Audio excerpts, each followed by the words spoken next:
All right, hey. I was gonna go over a few of these lesson four problems. I don't care if you do lesson four for homework. I want one, two, and three tomorrow done for sure. Evens, I think it's evens for everything. So I'm gonna do the even problems from lesson four because I think there's some tips and tricks in here that you guys need.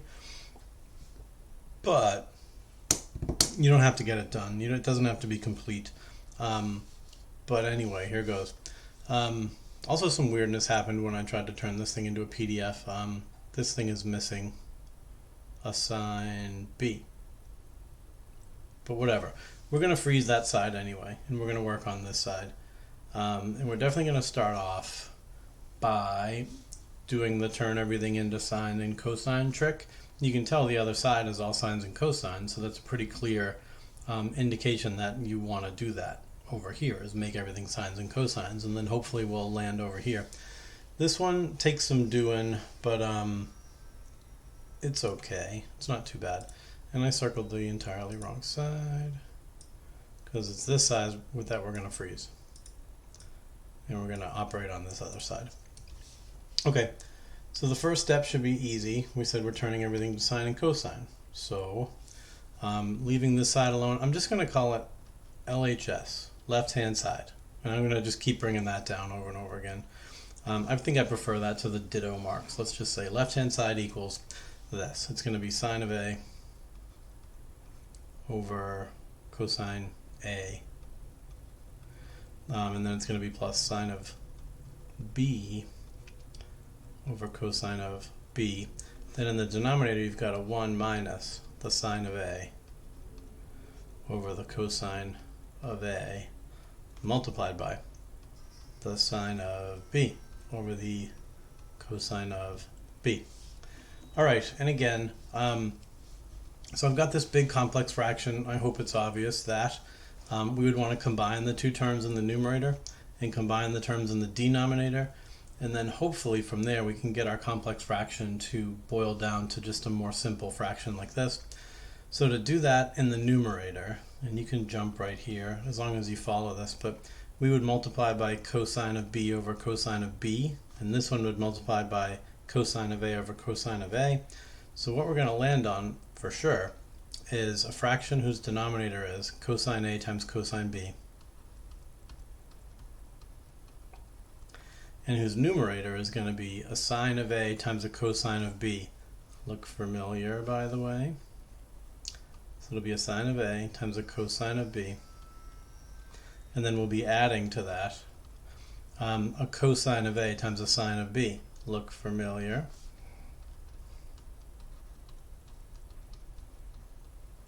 So this feels great. This feels like I'm going in exactly the right direction. I've got the numerator that I want already done.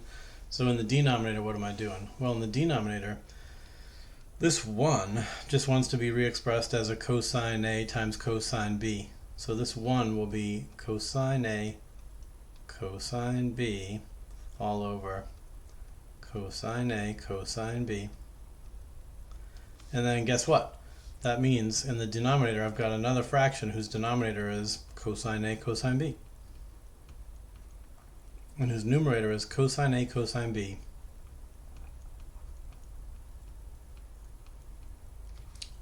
Minus sine A, sine B.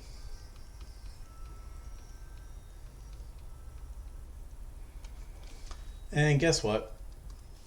If you were to multiply through by cosine A, cosine B, over 1 over cosine A, cosine B, over 1, then multiplying through by that gets this to cancel with this. It gets this to cancel with this. So in general, when you've got a complex fraction, you can always just cancel those common denominators. That's fine. And then we're done. Oh, I should be bringing down left-hand side. Left-hand side. And my left-hand side really does equal the numerator from up here, sine A, times cosine of B, plus cosine of A, times sine of B, all over cosine of A, cosine of B. minus sine A, sine B. So even though this one was pretty daunting to look at, it was like, it's not bad. It was just a couple of steps, and I do think those steps were actually fairly simple steps. If you guys have been doing the work all along, if you've been paying attention in class, then you know that when you see two separate terms, you are pretty much always wanting to get a common denominator and then combine them. And so that's what I did in the numerator. In the denominator, I had two separate terms, so I got me a common denominator and I combined them. Then I was able to cancel, and that was it. I mean, it's just a few steps and we're done. So we're done. If anyone cares, the reason why we're giving you this ugly thing is because all this stuff is about to become really important. What you see right here, this tangent expression, that's actually going to be the tangent of a plus b. The tangent of a plus b is going to expand out to be this whole big thing. And what you see on the other side, well, you know what tangent is. Tangent is sine over cosine.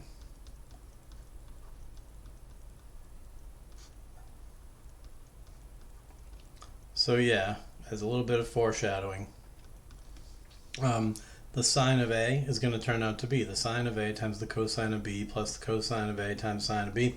And the cosine of A plus B is going to turn out to be cosine of A times cosine B minus blah, blah, blah. Anyway, these are going to be, they're called the sum and difference identities, and there they are. There's the sine one, the cosine one, the tangent one.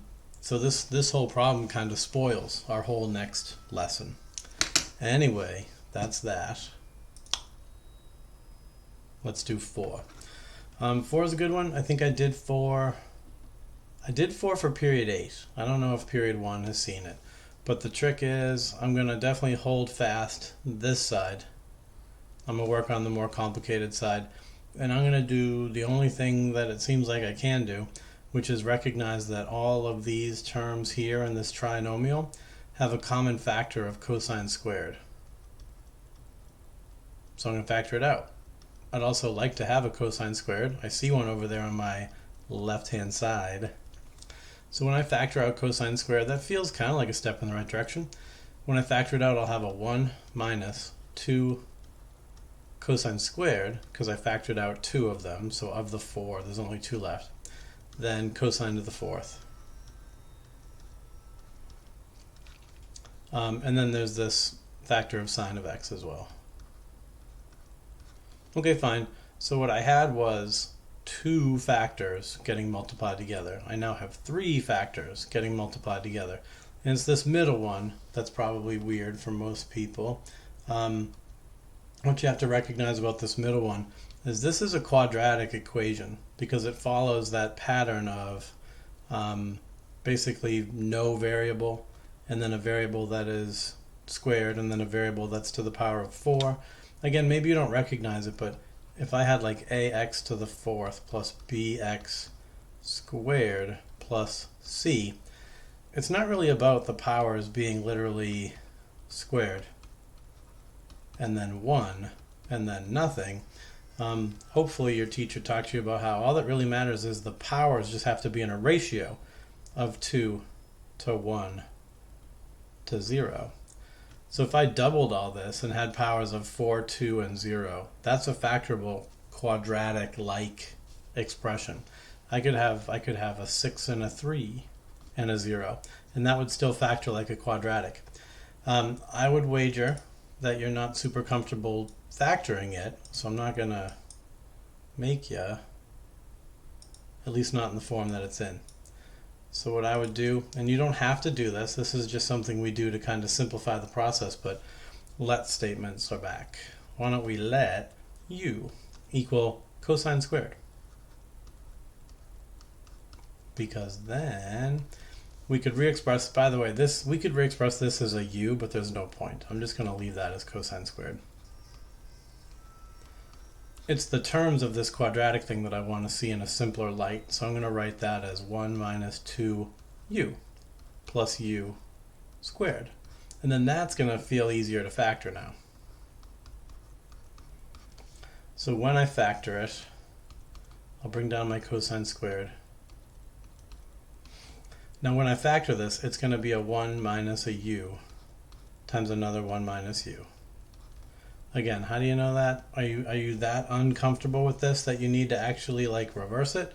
If you do, go ahead, put it in descending order. Let the u squared go first. Let the minus 2u be in the middle. Let the plus 1 be at the end. But if we're factoring this, what's it going to be? It's going to be a u times a u to get the u. Then to get a positive 1, it's 1 times 1. What else could it be? And to get a positive, it could be a plus and a plus or a minus and a minus. And obviously to get negative 2 in the middle, it's got to be a minus and a minus. All right, so guess what?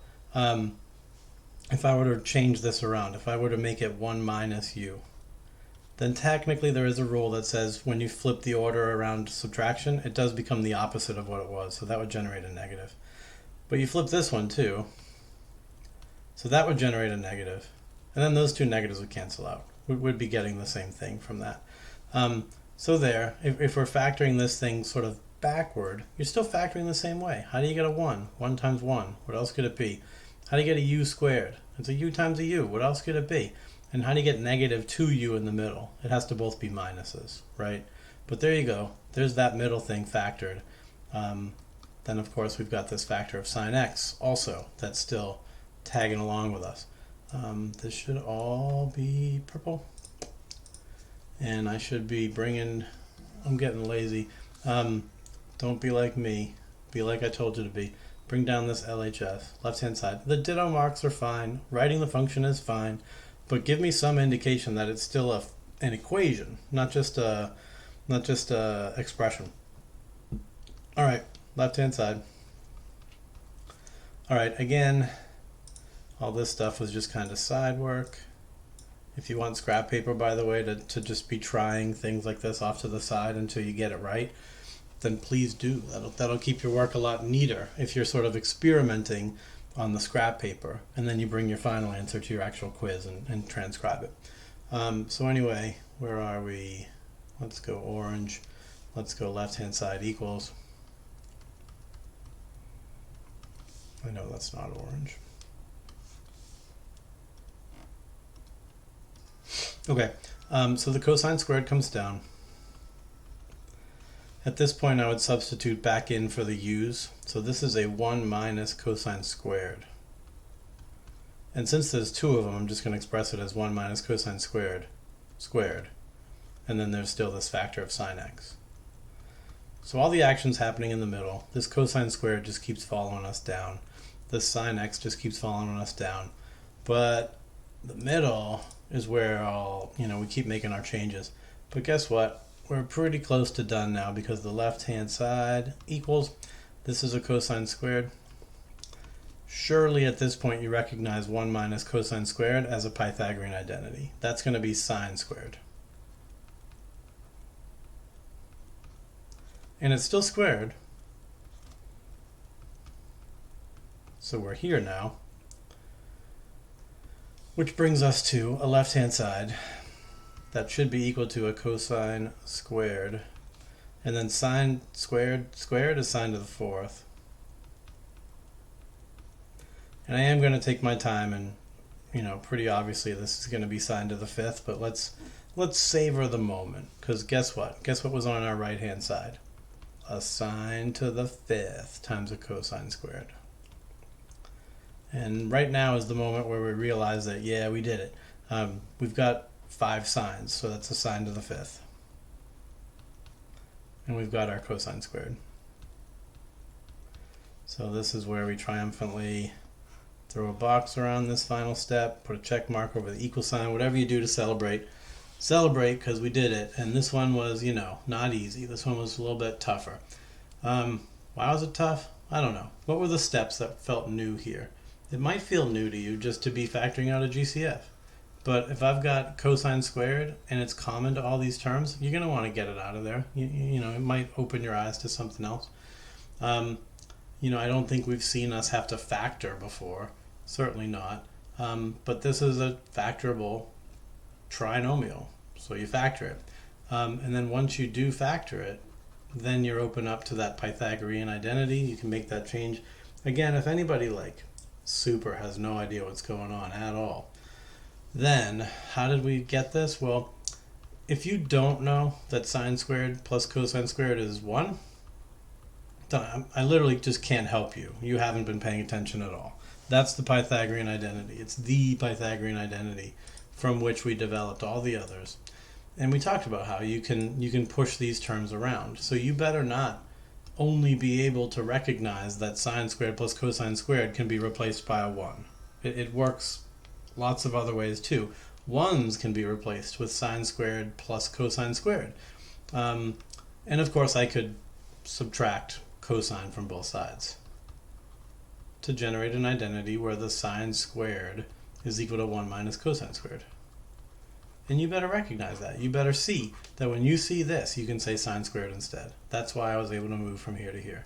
It's one of those alternative forms of the Pythagorean identity. You better be on the lookout for it.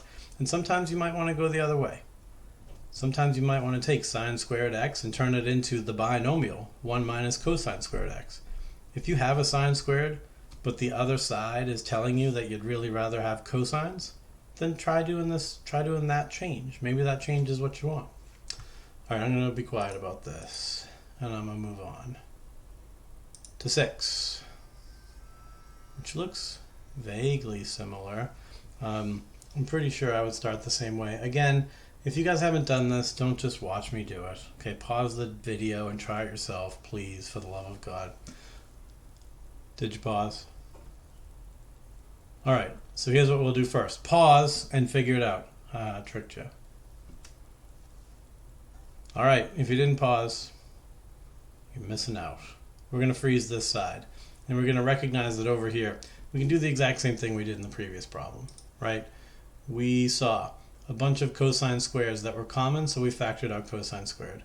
This time you better see that there's a sine cubed that's common to both of these. Let's factor it out. So out pops a sine cubed.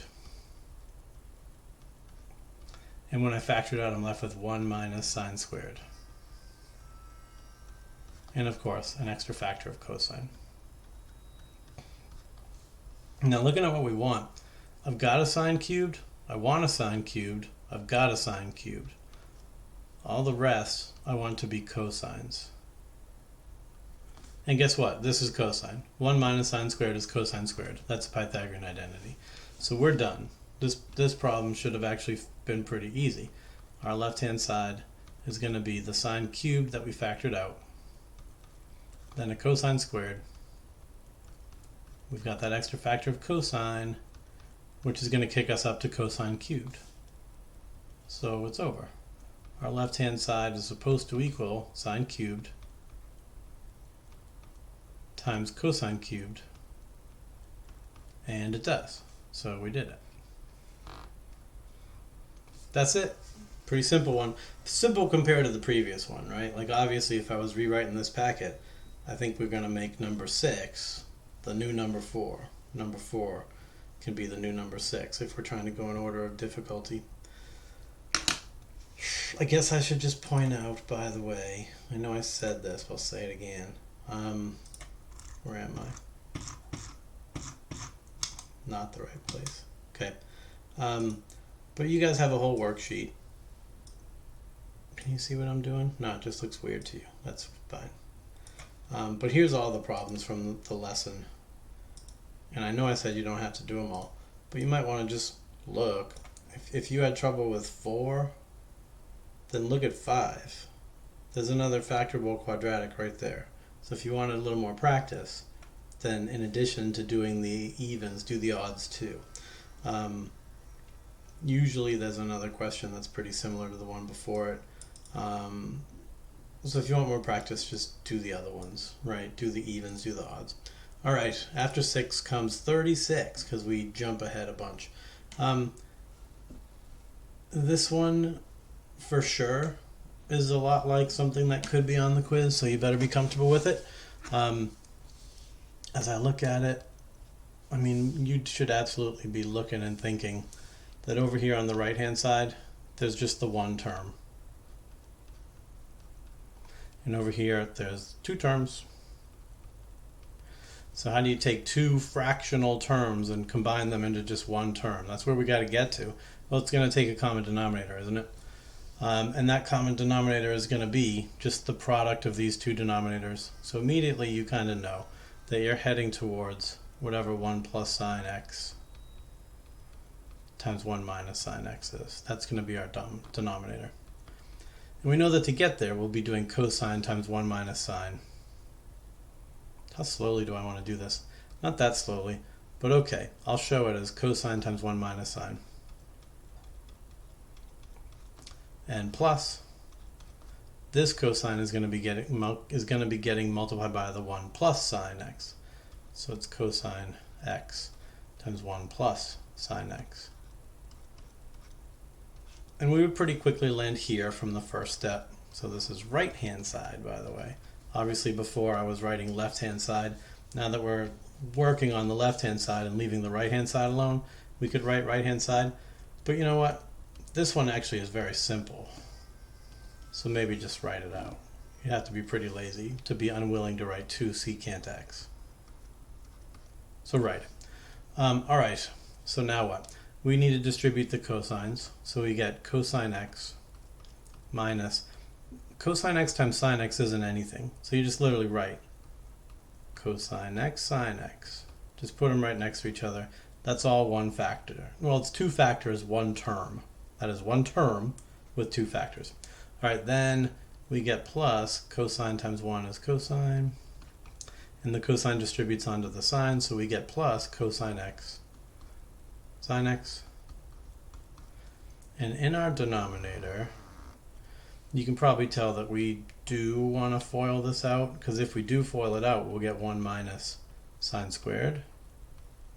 And 1 minus sine squared can turn into cosine for us. And if you plan this out ahead of time, this is the kind of stuff you can do if you have scrap paper. But the 2 secant x, I mean, you know that's going to be 2 over cosine x, right? Now you can't do that on the quiz. You can't show as part of your work that you're farting around with whatever's over here on the right-hand side, but you sure as heck can do it on scrap paper. And then you can try to figure out how to get there from here. So having cosines in our denominator is definitely preferable to having sines in our denominator, because we're trying to get to secant, and secant is 1 over cosine. So that kind of thing hopefully is starting to make sense to you guys. Another thing that should make sense to you guys is the fact that a negative thing plus the positive same thing is going to cancel out. So these two terms completely just cancel, and a cosine plus a second cosine makes 2 cosine x, and it's all coming together now, isn't it? Because downstairs we've got cosine squared. And so if we let the cosine from the numerator cancel one of the cosines of the denominator, guess what we'll have? We'll have 2 over cosine. And 2 over cosine is going to be 2 times secant. So we're done here with this whole problem. This is going to be 2 secant x. This is going to be 2 secant x. And we got just a couple more steps. You know, show that this cancels. Show that that becomes 2 over cosine x. And then we're wondering, is that the same as 2 times secant x? And technically, yeah, we're supposed to take one more step to just go, yep, that means that 2 secant x equals 2 secant x. So don't stop when the two sides are almost the same. Like, go all the way till they're literally identical to each other. You do have to take that final step to make the left-hand side and the right-hand side literally the exact same expression. They can't just be obviously equivalent expressions. They have to be literally the same expression. But that's it. That's that one. And I hope you're starting to see that even these quote-unquote hard ones are actually not that bad. So, 38. I'll admit, I don't think I've done 38 yet. And as I've said before, I don't have editing software. So if I don't know how to do this, and I start to just mumble and stuff, then fast forward. But I think I know how to do this. I see a sine squared. Yeah, let's just kind of plan this out, right? I know that sine squared can be 1 minus cosine squared. I know that 1 minus cosine squared can be 1 plus cosine 1 minus cosine. So there's a pretty clear pathway getting me to a 1 minus cosine. I've got it right there. So then I assume something's going to happen upstairs, where I can get a 1 plus cosine from upstairs that'll cancel with the 1 downstairs, and I bet that the thing I get will be a 1 minus 4 cosine x. I'll have 1 plus cosine x, and I'll have a 1 minus 4 cosine x. And then this guy will cancel with the factor from my denominator, and then I'll have this bit over this bit, and I'll be done. Question is, how do I do all that? Well, I hope you notice that this numerator is a factorable quadratic again. We've got those powers in a ratio of 0 to 1 to 2. I should just be able to factor that. So let's do it. Again, if you got to use u's, use u's. Let this be 1 minus 3u minus 4u. And just remember that you're letting u equal cosine x and substitute it back again later. Let's start the business in the denominator. Sine squared becomes 1 minus cosine squared. And that's supposed to equal, I don't want to rewrite this over and over again. It's fairly complicated, so I'll just write right-hand side. Now up here, this thing's factorable. It's going to be 1 times 1. To get a 4, it's going to be a 2 times a 2. No, because then my outers would be a 2 and my inners would be a 2, and that would make 4, and I want 3. So I guess I'll be getting 4 by doing 4 and 1, right? So technically 4u and 1u. But that's going to do it. Now to get negative 4u, I need a plus and a minus. To get negative 3 in the middle, the bigger number should bear the negative. This one will be, there, I factored. 1 times 1 is 1. Negative 4 plus positive 1u is negative 3u. My middle term is good. And then negative times a positive is a negative. 4u times u is u squared. My bad, forgot the squared. But yeah, we're factored correctly. Notice downstairs we've got 1 minus cosine, 1 plus cosine. And remember, I turned all the cosines into u's just to make the factoring a little simpler. But at this point we can turn everybody back into cosine. This is actually cosine. This is actually cosine. So, just like I said, almost like I planned it out, 1 plus cosine cancels with 1 plus cosine, and we do land on exactly the expression we wanted, which is 1 minus 4 cosine x in the numerator, and 1 minus cosine in the denominator. And is that equal to our right-hand side? Yes. Yes, it is. So, box it up. Put a check mark. Do whatever you do. So 38 is down 40. 40. Is this a joke? This is a joke, right? This one? This one here? This one's just a joke. Alright, this one's a joke. Because guess what 1 plus 10, that's secant squared. That's just a Pythagorean identity. It's not even like a complicated one. And then secant squared times secant squared is secant to the 4th. This is, this ruins the whole mood. Like we were doing great. We were working on these hard identities, really working through them, and then this is the one we go out on? I mean, come on. This is ludicrous. Ugh, this makes me sick. This makes me sick. Alright, at the same time, I will say, our quiz that I think I explained to you, it's going to be like, I think it's like maybe there's a 1 and a 2 together on page 1. You got to do 1 and 2. You only need a half sheet because they're easy. Then you get 3 on the back of that sheet. Then you get 4 on a brand new sheet. Then you get 5 on another sheet. So before you guys whine and cry, it's not 4 pages, it's 2 pages stapled front to back, right? I would actually say that number 40 here, that is kind of what like number 1 will be like. Like it'll be a really simple identity. And number 2 won't be too much tougher. And then 3 and 4 will be kind of medium. You know, they'll be mid-level. And then number 5 would be pretty hard. 5 would be kind of similar to the ones we were just doing. 5, like, this could be a 5, where I expect you to be able to factor. I expect you to be able to use Pythagorean, stuff like that. You know, these all, I guess, are sort of 5-level problems. And, you know, what's a 2 or a 3 and 4 level problem? Probably the harder ones from the other one, from lesson 3. And there's a video on lesson 3 already, right? You should be watching that. But hopefully that gives you guys a sense of what's going on. Your quiz is going to be 5 questions. If you weren't there to hear me explain the other little twist, for all 5, I'm going to give you 2 identities. I'm going to give you sort of identity A and identity B, and you can choose to verify either one. So if you're working on A and you get stuck and you're not sure what to do, you can just go do B instead, and then just make sure you circle the B, tell me to grade that one. You know, same thing with 2. Ideally you'll start working on A and you'll just get it right. So you'll circle the A, tell me to grade it. Maybe B is just left completely blank, right?